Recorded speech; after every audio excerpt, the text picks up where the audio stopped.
আসসালামু আলাইকুম। এটিএন বাংলা সংবাদে সবাইকে স্বাগত জানাচ্ছি আমি অর্পা আহসান। শুরুতেই বিআরবি কেবলস সংবাদ শিরোনাম।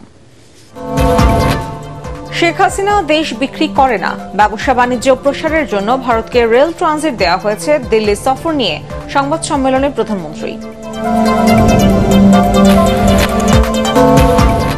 চিত্রনায়িকা পরিমণির সাথে অনৈতিক সম্পর্কের জেরে চাকরি হারালেন এডিসি সাকলায়েন। ব্যবসায়ী নাসিরের করা হত্যা চেষ্টা মামলায় পরিমণির জামিন।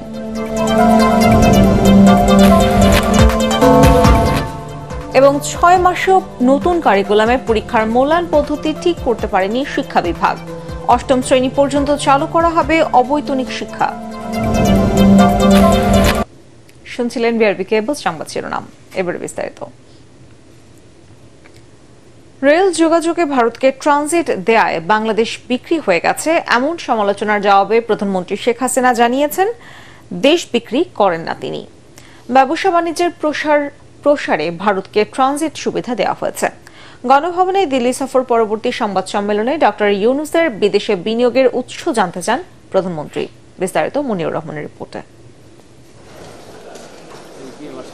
ভারতের প্রধানমন্ত্রী নরেন্দ্র মোদীর আমন্ত্রণে 21 থেকে 22 জুন দিল্লি সফর করেন প্রধানমন্ত্রী শেখ হাসিনা। সফর পরবর্তী সংবাদ সম্মেলনে তিনি জানান, তার এই সফরে ভারতের নেতৃত্বের সঙ্গে আলোচনার মূল বিষয়বস্তু ছিল দুই দেশের নবনির্বাচিত সরকার কিভাবে সহযোগিতামূলক সম্পর্ককে আরও এগিয়ে নিয়ে যেতে পারে সে বিষয়ে রূপকল্প প্রণয়ন। পরে প্রশ্নোত্তর পর্বে রেল যোগাযোগে ভারতকে ট্রানজিট সুবিধা দেয় সামাজিক যোগাযোগ মাধ্যমে দেশ বিক্রির ষড়যন্ত্রের যে সমালোচনা চলছে তার জবাবে সরকার প্রধান জানান, দেশ ও জনগণের কল্যাণে যতটুকু বন্ধুত্ব দরকার ততটুকু করে যাচ্ছেন তিনি। আসলে যারা এটা বলে তারা নিজেই ভারতের কাছে বিক্রি করা। কারণ আমরা তো দেখেছি যখন মিলিটারি ডিক্টেটর এসেছে, জিয়া, এরশাদ, খালেদা জিয়া উপর দিয়ে ভারত বিরোধী কথা বলেছে আর ভারতে যেয়ে তাদের পা ধরে বসে থেকেছে। এগুলো আমার নিজের দেখা জানা। যেখানে বিক্রি আমরা করি না, যারা কথা বলে তারা বাঁচার জন্য অথবা ওই ইউজ মি মানে ব্যবহার করুন আমাকে, এই নিয়ে বসেই থাকে। এটা হলো বাস্তবতা। শেখ হাসিনা এই দেশকে বিক্রি করে না, কারণ আমরা এই দেশ স্বাধীন করেছি, এটা তাদের মনে রাখা উচিত। টাইম ম্যাগাজিনে প্রকাশিত ডক্টর ইউনূসকে নিয়ে লেখা নিবন্ধের সমালোচনা করে প্রধানমন্ত্রী জানান, ডক্টর ইউনূসের পেছনে সরকার লাগেনি। যুক্তরাষ্ট্র, যুক্তরাজ্য ও ইউরোপে কেউ কর ফাঁকি দিলে তারা কি ব্যবস্থা নেয়, পাল্টা সেই প্রশ্ন রাখেন তিনি। লেবারদের যে ওয়েলফেয়ার ফান্ডের টাকা দেয়নি 2006 সাল থেকে একটি পয়সাও দেয়নি। তখন লেবাররা মামলা করেছে, মামলা কিন্তু সরকার করেনি। বরং আজকে তিনি যে উঠেছেন সেখানে সবথেকে বেশি সহযোগিতা তো আমি করেছিলাম। আবার লিখেছে ওখানে কি নোবেল প্রাইজের জন্য নাকি তার সাথে আমার সাথে কারো দ্বন্দ্ব নেই, আর আমি জীবনেও নোবেল প্রাইজের জন্য আমার কোনো আকাঙ্ক্ষাও নাই। শেখ হাসিনা কারোর সাথে জেলাসি করে না। Sheikh Hasina father of the নেশনের মেয়ে, বঙ্গবন্ধু শেখ মুজিবের মেয়ে, অন্তত এই জায়গাটায় কেউ আসতে পারবে না। তিস্তা প্রকল্প ভারত করলে সব সমস্যার সমাধান হয় বলে সংবাদ সম্মেলনে জানান প্রধানমন্ত্রী। গঙ্গার পানির বিষয়ে ভারতের কেন্দ্রীয় সরকারকে দেয়া পশ্চিমবঙ্গের মুখ্যমন্ত্রীর চিঠি প্রসঙ্গে তিনি বলেন, বিষয়টি তাদের অভ্যন্তরীণ। এ ব্যাপারে আমার তো নাক গলানোর কোনো দরকারও নাই, কিছু বলার দরকার নেই। আমার সাথে সকলের সম্পর্ক ভালো, মমতা ব্যানার্জির সম্পর্কও খুব ভালো, আবার প্রাইম মিনিস্টার নরেন্দ্র মোদী তাদের সঙ্গে সম্পর্ক ভালো, অন্যান্য সব দলের সঙ্গে আমার সম্পর্ক ভালো। তিস্তা নদীর ব্যবস্থাপনা ও পানি ভাগাভাগির বিষয়ে ভারত ও চীন আগ্রহী হলেও যা দেশের জন্য লাভজনক হবে সেটাই করবে সরকার বলে জানান প্রধানমন্ত্রী শেখ হাসিনা। অবশ্যই আমি এটা বিবেচনা করব, কোন প্রস্তাবটা করলে পরে আমার দেশের মানুষের কল্যাণে আসবে আমি সেটাই গ্রহণ করব। মনিউর রহমান, এটিএন বাংলা, ঢাকা। প্রধানমন্ত্রী শেখ হাসিনার ভারত সফরে যেসব চুক্তি হয়েছে তাতে বাংলাদেশের স্বার্থ রক্ষা হয়নি, প্রতিবেশী দেশের চাওয়াই পূরণ হয়েছে, এমন দাবি করেছে বিএনপি। চুক্তি প্রত্যাখ্যান করে সংবাদ সম্মেলনে দলটির মহাসচিব মির্জা ফখরুল ইসলাম আলমগীর বলেন, বিএনপি ভারত বিরোধী নয়, আওয়ামী লীগ সরকারের নতজান নীতির বিরোধী। খালেদা জিয়ার মুক্তি ও বিদেশের চিকিৎসার সুযোগ দেওয়ার দাবিতে আন্দোলনে নামার ঘোষণা দেন তিনি। মনিল হাসানের রিপোর্টে বিস্তারিত। দেশের রাজনৈতিক পরিস্থিতি ও দলের করণীয় নিয়ে প্রতি মাসে 2 দফা নিয়মিত বৈঠক করছে বিএনপির সর্বোচ্চ নীতি নির্ধারণী ফোরাম স্থায়ী কমিটি। সবশেষ বৈঠকের সিদ্ধান্ত জানাতে চেয়ারপারসনের গুলশান কার্যালয়ে সংবাদ সম্মেলনে মহাসচিব মির্জা ফখরুল বলেন, হৃদযন্ত্রে পেসমেকার স্থাপনের পর হাসপাতালে চিকিৎসাধীন বেগম খালেদা জিয়ার শারীরিক অবস্থা এখন স্থিতিশীল। তাদের ক্ষমতাকে চিরস্থায়ী করার লক্ষ্যে দেশনেত্রীকে হত্যার উদ্দেশ্যে উন্নত চিকিৎসা থেকে বঞ্চিত করছে। তাকে বাইরে পাঠানোর জন্য সব ব্যবস্থা হয়ে গিয়েছিল। ফাইনালি যখন এটা প্রধানমন্ত্রীর কাছে গেছে, প্রধানমন্ত্রী এটাকে রিজেক্ট করেছেন। শুধু এটা নয়, আমরা বিভিন্ন মিশনগুলোকেও কাছে আমরা চিঠি দিয়েছিলাম, তারা চেষ্টা করেছে, তারা বারবার চেষ্টা করে ফেরত এসছে। দেশনেত্রীর মুক্তির দাবিতে আন্দোলন গড়ে তোলার লক্ষ্যে অতি দ্রুত প্রয়োজনীয় কর্মসূচি প্রণয়ন করা হবে। প্রধানমন্ত্রীর ভারত সফর নিয়ে প্রশ্নের জবাবে বিএনপি মহাসচিব বলেন, ভারতকে সব উজাড় করে দিলেও তিস্তার পানি, সীমান্ত হত্যা বন্ধ সহ বাংলাদেশের মানুষের কোনো চাওয়াই পূরণ করতে পারেনি আওয়ামী লীগ সরকার। কানেক্টিভিটি নামে বাংলাদেশের অভ্যন্তরে ভারতের এক প্রান্ত থেকে আরেক প্রান্ত পর্যন্ত রেল যোগাযোগ, বাংলাদেশের জলসীমায় ভারতের অবাধ বিচরণ ইত্যাদি সমঝোতাগুলোতে বাংলাদেশের স্বার্থ ক্ষুণ্ণ হয়েছে। দরজা খোলা থাকবে, কানেক্টিভিটি হবে, কিন্তু আমার স্বার্থ নিয়ে হবে, আমার স্বার্থকে বিসর্জন দিয়ে হবে না, আমার পানিকে বাদ দিয়ে কোনো চুক্তি হবে না। আমাদের বক্তব্য, আমাদের এই আন্দোলন ভারতের বিরুদ্ধে নয়, এটা এই সরকারের বিরুদ্ধে। সরকার সম্পূর্ণভাবে ব্যর্থ হচ্ছে ভারতকে কনভিন্স করতে বা তার কাছ থেকে দাবিগুলো আদায় করে নিয়ে আসতে।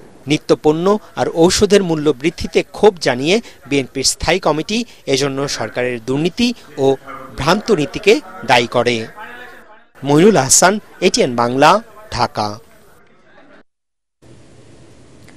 আলোচিত চিত্রনায়িকা পরিমনির সঙ্গে অনৈতিক সম্পর্কের কারণে চাকরি হারালেন পুলিশ কর্মকর্তা গোলাম সাকলায়েন। এক চিঠিতে তাকে বাধ্যতামূলক অবসরে পাঠানোর সুপারিশ করেছে স্বরাষ্ট্র মন্ত্রণালয়। এদিকে ঢাকা বোট ক্লাবের পরিচালক ও ব্যবসায়ী নাসির উদ্দিনের করা হত্যা চেষ্টা মামলায় ১,০০০ টাকা মুচলেকায় জামিন পেয়েছেন পরিমনি। আরো জানাচ্ছেন ইমদাদুল্লাহ বাবু।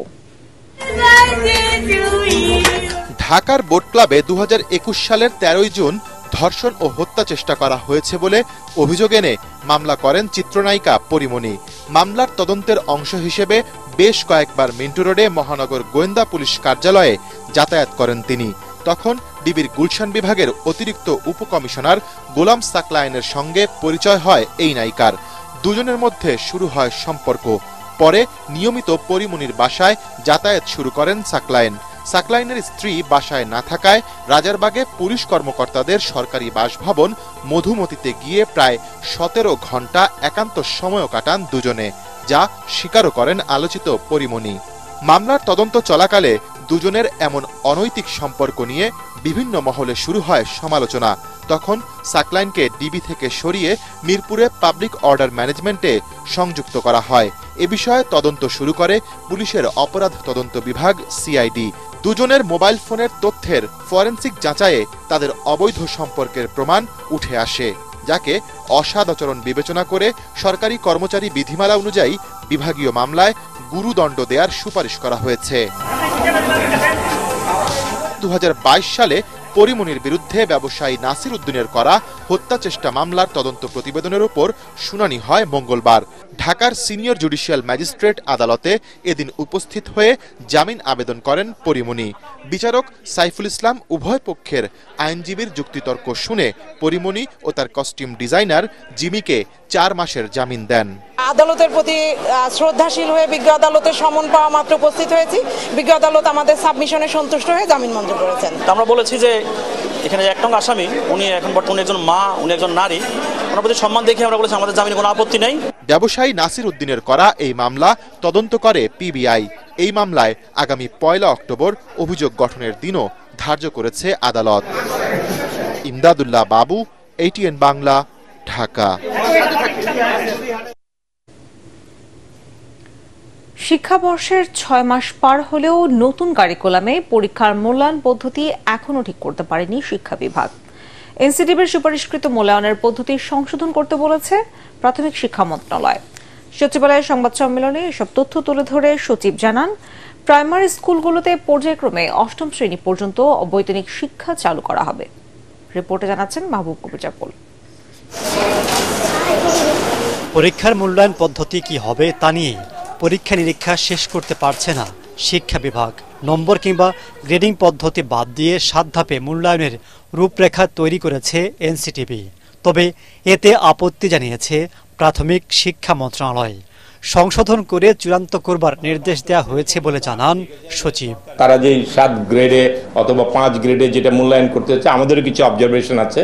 আমাদের প্রাথমিকে কিভাবে হলে ভালো হয়, আমরা সেই অবজারভেশনগুলো ইতিমধ্যে আমরা এনসিটিভিকে দিয়েছি। অধিকাংশ একমত পোষণ করলে আমাদের কিছু ভিন্ন অবজারভেশন আছে ভিন্নভাবে মূল্যায়নের। আমরা আশা করি এটা খুব সহসাই বসে এটা চূড়ান্ত হবে। সচিব জানান, প্রাইমারিতে শিক্ষার্থীর সংখ্যা কেন কমছে তা পর্যালোচনা করা হচ্ছে। যেসব স্কুলে শিক্ষার্থীর সংখ্যা হাতে গোনা, সেগুলোকে অন্য স্কুলের সাথে একীভূত করা হবে। আর সব বিদ্যালয়ে পর্যায়ক্রমে 8ম শ্রেণী পর্যন্ত চালু করা হবে, যেখানে বিনা বেতনে লেখাপড়ার সুযোগ পাবে শিক্ষার্থীরা। শিক্ষানীতিতে এটা বলা আছে যে প্রাথমিক শিক্ষা হবে 8ম শ্রেণী পর্যন্ত। আমরা হিসাব করে দেখেছি যে আমাদের 65,566টা প্রাথমিক বিদ্যালয়ের মধ্যে আমরা যদি 5,000-এর কাছাকাছি স্কুলে যদি আমরা 8ম শ্রেণী পর্যন্ত চালু করতে পারি এবং মাধ্যমিকের যে 23,000-এর কাছাকাছি যে নিম্ন মাধ্যমিক বা মাধ্যমিক পর্যায়ের বিদ্যালয় আছে, ওখানে যদি তারা এই 8ম শ্রেণী পর্যন্ত অবৈতনিক করতে পারে, তাহলে সরকারের এই সিদ্ধান্তটি পুরোপুরি বাস্তবায়ন করা সম্ভব। এবং এটা করতে হলে আমাদের 3টা বড় চ্যালেঞ্জ আছে। একটা অবকাঠামোগত চ্যালেঞ্জ, একটা শিক্ষকের নিয়োগের চ্যালেঞ্জ, পদ সৃজনের চ্যালেঞ্জ এবং তাদেরকে প্রশিক্ষণ দেওয়ার চ্যালেঞ্জ। 1 বছরের মধ্যে সব কিন্ডারগার্টেন ও বেসরকারি বিদ্যালয়গুলোকে নিবন্ধনের আওতায় আনা হবে বলেও জানান প্রাথমিক শিক্ষা সচিব। এই সবগুলো প্রতিষ্ঠান আমাদের একাডেমিক স্বীকৃতি এবং নিবন্ধন আওতায় চলে আসবে। মাহবুব কবির চপল, ATN বাংলা, ঢাকা। গত 2 দিন ধরে নিখোঁজ বাংলাদেশ কেমিক্যাল ইন্ডাস্ট্রিজ কর্পোরেশনের কর্মকর্তা SM নুরুদ্দিন উজ্জ্বলের সন্ধান এখনো মেলেনি। গত 23 জুন সকালে অফিসের উদ্দেশ্যে বাসা থেকে বের হওয়ার পর থেকে তিনি নিখোঁজ। পরিবারের ধারণা, অফিসের কোনো সমস্যা সুরাহা করতে গিয়ে হয়তো গুম হয়েছেন নুরুদ্দিন। রিপোর্ট করছেন মাজহারুল হক মুহাজির। রাজধানীর মোহাম্মদপুরের এই বাসা থেকে গত 23 জুন সকাল 8টায় অফিসে যাওয়ার উদ্দেশ্যে বের হন BCICর কর্মকর্তা SM নুরুদ্দিন উজ্জ্বল। আইন ও মামলা সংশ্লিষ্ট বিভাগের ব্যবস্থাপকের পদে কাজ করায় প্রায়ই কোর্টে যাতায়াত ছিল তার। ফলে মামলা সংশ্লিষ্ট কাজে আদালতে গেলে তার ফোন বন্ধ থাকত। কিন্তু সেদিন বাসা থেকে বের হওয়ার পর আর ফোন খোলা পাওয়া যায়নি উজ্জ্বলের। অফিসে খোঁজ নিয়ে জানা যায় সেদিন অফিসেও যাননি তিনি। এ বিষয়ে রাজধানীর মোহাম্মদপুর থানায় সাধারণ ডায়েরি করেন স্ত্রী আশরাফুন্নেসা তানিয়া। ATN বাংলাকে তিনি জানান, সেদিন প্রতিদিনের মতোই বাসা থেকে বের হয়েছিলেন তার স্বামী। তেজগাঁতে একটা ভিজিটে যেতে হবে, অফিসিয়াল একটা ভিজিট। অফিস হয়ে যাবে, ও গাড়ি থাকবে। তারপরে একটা কোর্ট আছে, তারপরে হয়তো আর কোনো কাজ নাই অফিসিয়াল। তারপরে ল্যাপটপ নিয়ে গেছিল, বললো যে আজকে ফিরতে দেরি হবে, ল্যাপটপটা ঠিক করব। এইটুকু বলে বের হয়েছে আমাকে। আর একটু টেনশনে আছে, বলে আজকে দিনে একটু ঝামেলা যাবে, গেলে পারে আমি বাঁচি। উজ্জ্বলের বাবার সন্দেহ, ছেলের নিখোঁজের পেছনে অফিসের কেউ জড়িত থাকতে পারে। অফিসের কোনো অফিস সংক্রান্ত কোনো সমস্যা থাকলে থাকতে পারে, আমি এছাড়া কিছু আছে বলে আমার মনে হয়। তবে এরই মধ্যে উজ্জ্বলকে উদ্ধারে মাঠে নেমেছে আইন শৃঙ্খলা রক্ষাকারী বাহিনী। তদন্তের স্বার্থে ক্যামেরার সামনে কথা না বললেও সবার প্রত্যাশা দ্রুতই খোঁজ মিলবে BCICর কর্মকর্তা SM নুরুদ্দিন উজ্জ্বলের। মাজহারুল হক মুহাজির, ATN বাংলা, ঢাকা। এবারে জানাবো T20 বিশ্বকাপের খবর।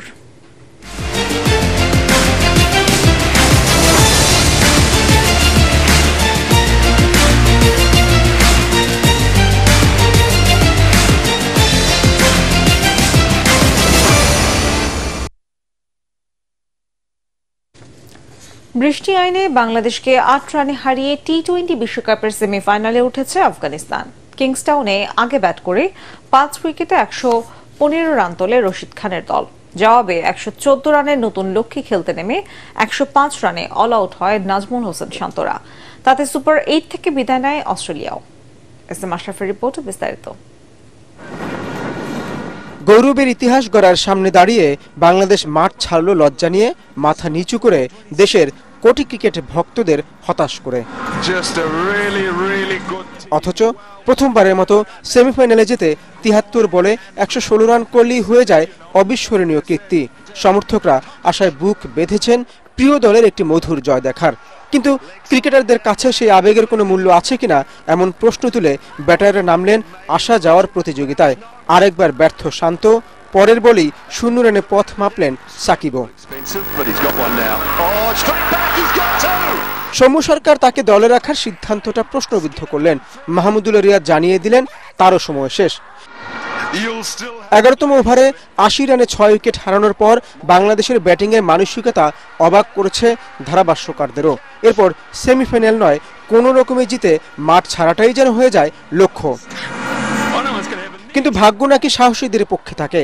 এ ম্যাচে হাল না ছাড়া আফগানিস্তান খাদের কিনারা থেকে ঘুরে দাঁড়াতে থাকে। এক একটি উইকেট কিংস্টাউন থেকে কাবুলে বয়ে দেয় আনন্দধারা।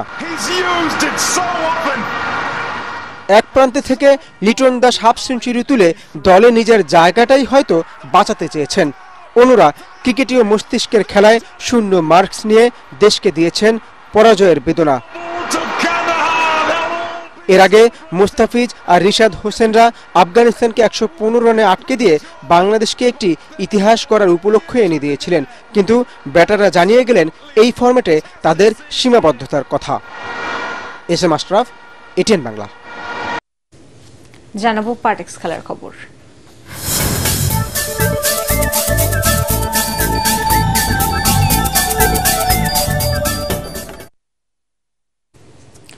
প্যারিস অলিম্পিকে সরাসরি খেলার যোগ্যতা অর্জনকারী আর্চার সাগর ইসলাম দেশে ফিরেছেন। তুরস্কের আনাতোলিয়ায় অলিম্পিক কোটা নিশ্চিতের টুর্নামেন্টে রানার্স আপ হয়ে সাগর অলিম্পিক খেলা নিশ্চিত করেন। হযরত শাহজালাল আন্তর্জাতিক বিমানবন্দরে তাকে বরণ করে নেন আর্চারি ফাউন্ডেশনের কর্মকর্তারা। পরগামের রিপোর্টে বিস্তারিত। 2016 সালে গলফার সিদ্দিকুর রহমান এবং 2020 সালে আর্চার রোমান সানা সরাসরি অলিম্পিক খেলার যোগ্যতা অর্জন করেছিলেন। এবার তুরস্কের আনাতুলিয়ায় আর্চারির অলিম্পিক বাছাইয়ের রিকার্ভ ইভেন্টের সেমিফাইনাল উঠেই সাগর ইসলাম প্যারিসের টিকিট পেয়ে যান। পরে ফাইনাল উঠলেও চ্যাম্পিয়ন হতে পারেননি।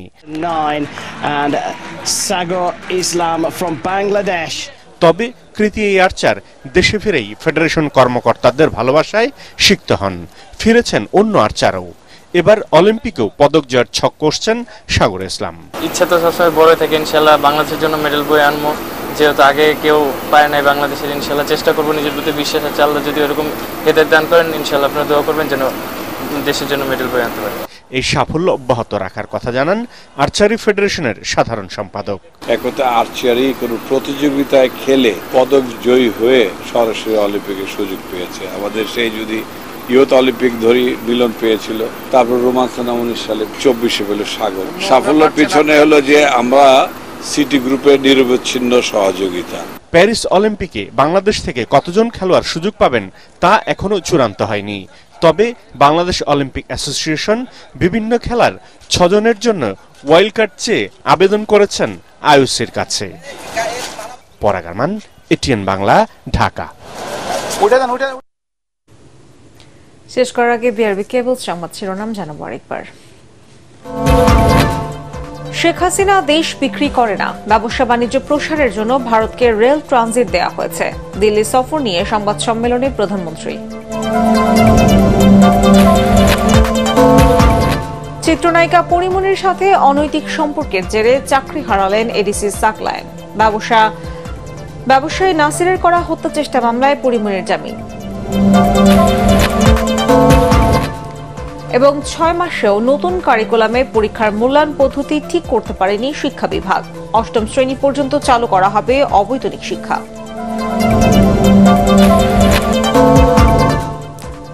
পরবর্তী সংবাদ দেখার আমন্ত্রণ জানিয়ে এখনকার মতো শেষ করছি। এটিএন বাংলার সংবাদ ইউটিউবে দেখতে ব্রাউজ করুন, youtube/18 বাংলা নিউজ। ধন্যবাদ সবাইকে।